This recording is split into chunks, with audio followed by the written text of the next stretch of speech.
Hello ladies. I'm trying so hard not to use Nikki's "hey guys," but she really cornered the market there on that, I swear.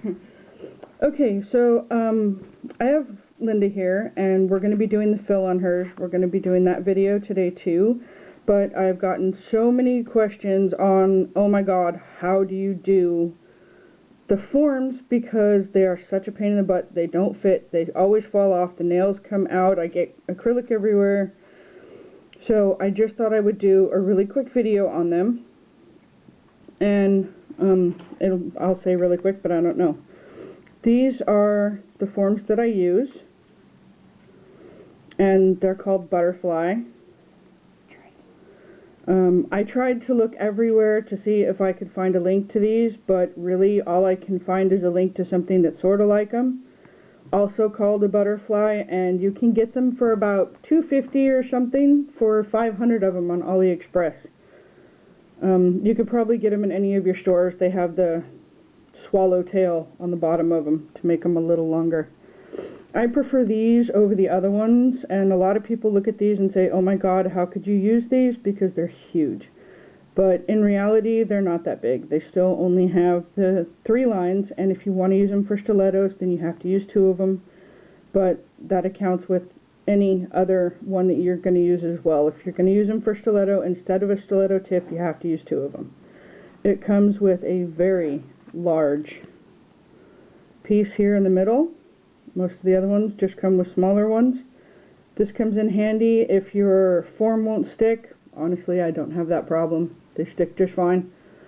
But if you're doing a nail and you need a little bit more of a wide nail bed, where the extension comes off right here, if you need it a little bit more wide, you can put that underneath this, and it will make that stabler so that it won't fold as much, and you'll get a little bit of a wider nail bed.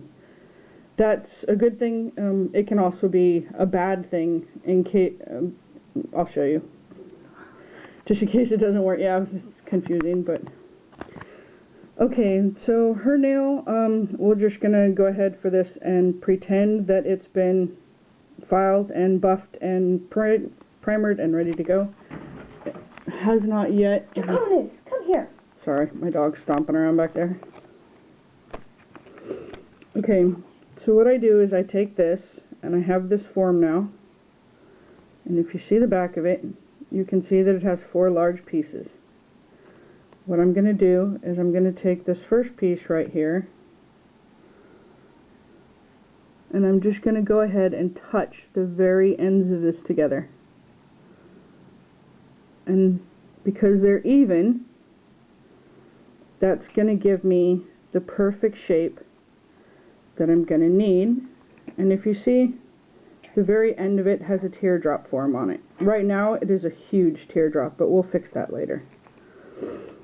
I always wait to tear this apart. You can, it doesn't matter. And it comes apart just like I said. Okay, so we're going to look at the nail, and you can see that it's not going to fit. It's not going to fit properly. It is a small nail, so you're going to have to give it a good bend, but it's still not going to fit properly, because if we fold it too much, then it's not going to attach very well at the bottom. So what I'm going to do is I'm going to line up these here with the center of her nail and with this center line, and find out where it needs to line up at. And then I'm going to take my scissors, which, oh my god, I lost. Oh, there they are. And I'm just going to go along her nail and trim that out just a little bit.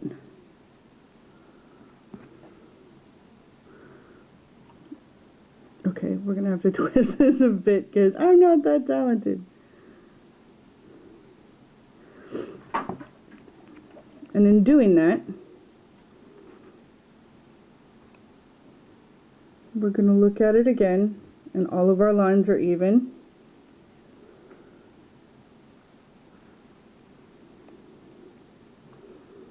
And then we're going to look at the bottom of the nail.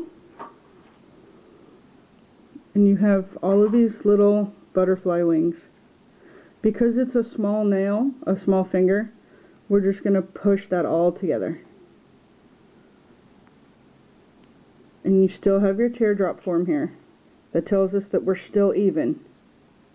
If it's closed, your nail's not going to fit right. If it's square, your nail's not going to be straight. So you always want to make sure that that stays in a teardrop form. Now, because we cut it, the form fits because it's not forced to bend along the side. Normally, if you don't cut it, it's forced to bend in a way that it really doesn't want to because of the nail. And that's how you can fit any nail bed, because I have to do that on her a lot because her nails are really flat, without hurting somebody. And trust me, she hates these things because they hurt so much. But if you do it this way, then you can pretty much get any style you want. You can make it thinner, you can make it stiletto, you can make it square, and it won't affect the nail bed underneath here, and you won't be damaging the hypoconychium that sits underneath. You just have to make sure that when you take this off, you break this seal here on the top, you grab it here on the front, and you pull straight down. You don't want to unhook it from here and try and mess with it or anything. You're just going to pull it from here straight down and then off. Otherwise you will damage the hypoconychium that's under here. And trust me, that does not actually feel good at all.